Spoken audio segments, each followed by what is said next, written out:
Au nom du Père et du Fils et du Saint-Esprit. Amen.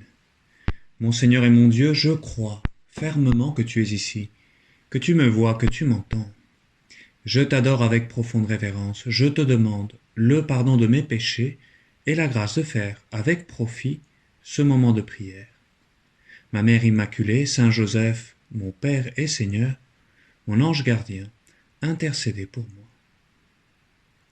À l'ère de la mondialisation, de la standardisation, des réseaux sociaux, du buzz, des mass médias, beaucoup de chrétiens cherchent à profiter des nouvelles possibilités qu'offre Internet pour répandre la bonne nouvelle sur la toile, pour organiser des sessions de formation multitudinaires, pour faire en sorte que le message du Christ et de son Église touche davantage de monde.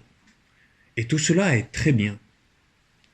Mais il n'empêche qu'à une époque où le monde virtuel prend de plus en plus de place dans nos vies, eh bien l'Église continue, heureusement, de nous rappeler à la réalité bien réelle, si vous me pardonnez ce pléonasme, la réalité réelle de ce contact en présentiel, personnel, absolument nécessaire pour rencontrer le Christ, que ce soit dans des réunions de formation, dans la catéchèse, mais surtout dans les sacrements, et tout particulièrement dans la confession et dans l'Eucharistie.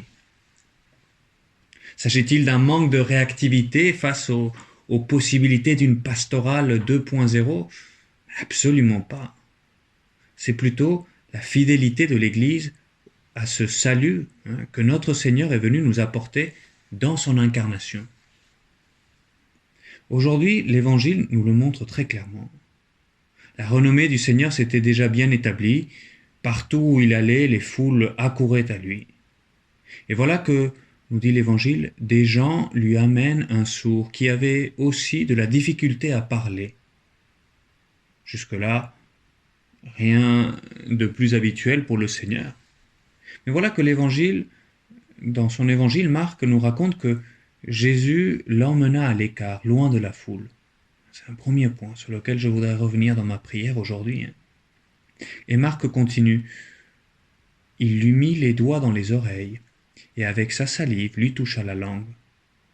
Puis, les yeux levés au ciel, il soupira et lui dit « Ephata », c'est-à-dire « Ouvre-toi ».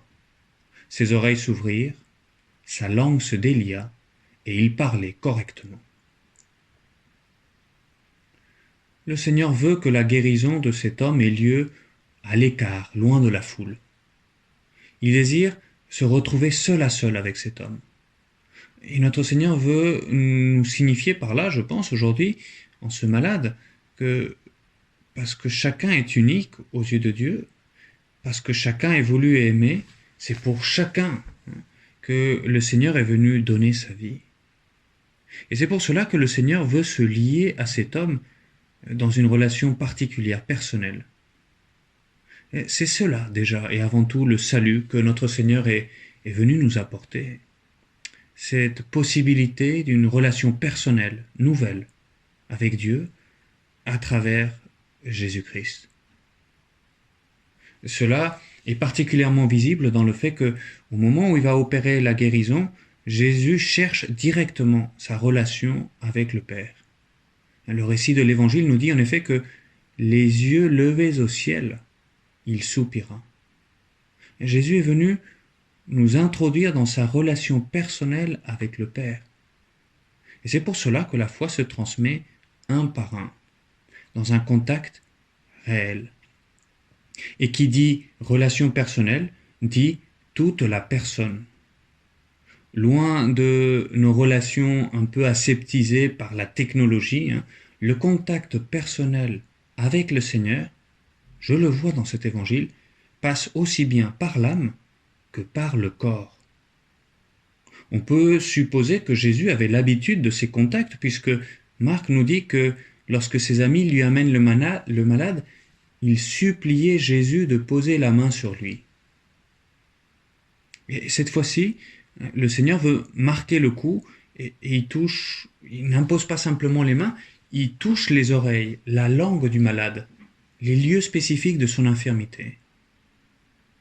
Je ne sais pas, le Seigneur a dû ressentir que cet homme avait besoin de ce contact un à un Parce que c'est un contact personnalisé, le Seigneur se rend compte. Et le Seigneur sait qu'il a besoin de ce contact pour se laisser sauver justement par là où il en avait le plus besoin. La réalité concrète de son corps blessé. Et à l'heure des filtres Instagram, de ces murs Facebook qui nous enferment dans l'anonymat d'un moi virtuel idéal, voilà, de toutes cette réalité virtuelle qui s'éloigne de la réalité, le Seigneur nous montre par ses gestes qu'il veut venir à notre rencontre tel que nous sommes réellement. Il utilise ses doigts et même sa salive pour œuvrer ce miracle. Il se fait proche de nous, y compris dans nos fragilités. Et comme ces gestes, je m'imagine, comme ces gestes devaient être empreints de respect.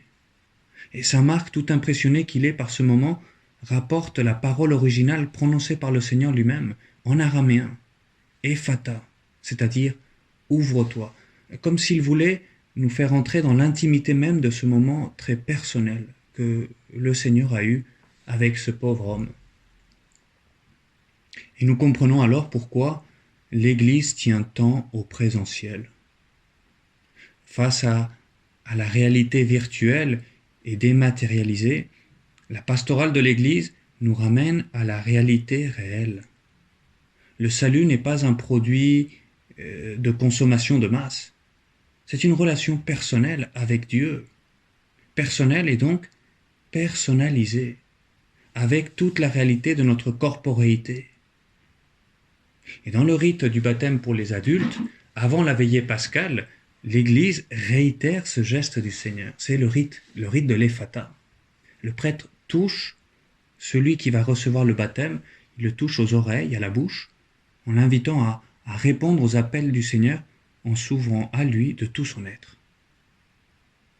Et la raison des sacrements, elle est toute là.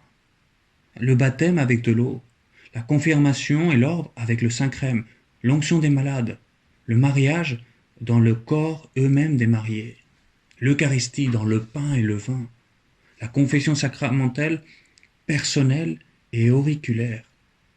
C'est tout notre être, corps et âme, ma personne avec toute sa personnalité qui est appelée à communier au salut, qui est appelée à rencontrer Dieu à travers Jésus.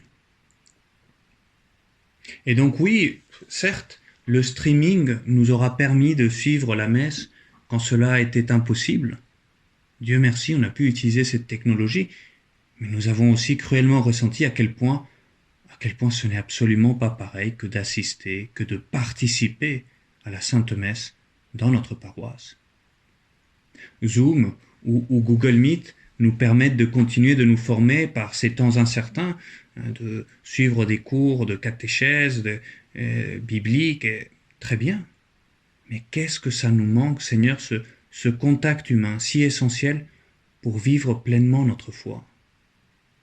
Nous avons besoin de cette rencontre personnelle de Dieu dans les sacrements et aussi à travers la communauté chrétienne qui nous fait toucher du doigt cette réalité de la famille de Dieu. Alors bien sûr, il faut annoncer le Christ sur la toile. Les topos, les zooms, il faut renvoyer cet audio ou le liker pour le partager avec vos amis. Mais cela ne servirait à rien si ça ne nous conduit pas à cette rencontre personnelle, corporelle même, avec toi Seigneur, dans les sacrements, et tout particulièrement dans la confession et dans l'Eucharistie. Et en lisant ce passage, je termine avec cela, je comprends aussi que même si tu demandes à cet homme de ne pas faire trop la publicité de ce que tu viens de faire, Seigneur, tu n'es cependant pas mécontent de voir que, comme note l'Évangile, plus tu leur donnais cet ordre de ne pas faire de la publicité, de ne pas faire de la publicité de tes miracles, plus ceux-ci le proclamaient. Parce que c'est la personne guérie elle-même qui annonce le Seigneur, elle annonce non plus un salut impersonnel, elle annonce cette relation nouvelle qu'elle a eue avec toi, Seigneur. Et je me dis aussi, à la fin de cet évangile, que c'est pour cela aussi, Seigneur, que chaque chrétien est nécessaire, indispensable pour l'annonce du salut. Parce que l'évangile est annoncé un par un, parce qu'il est si personnalisé Eh bien, l'apostolat, l'évangélisation, il est éminemment personnel. Cet homme a eu besoin de ses amis pour être conduit au Seigneur.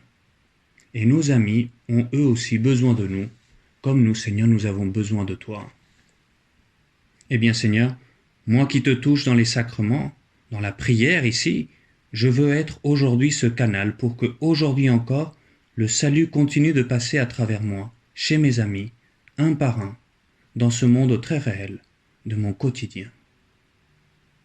Je te remercie, mon Dieu, des bonnes résolutions, des actes d'amour et des inspirations que tu m'as communiquées dans cette méditation. Je te demande de m'aider à les mettre en pratique.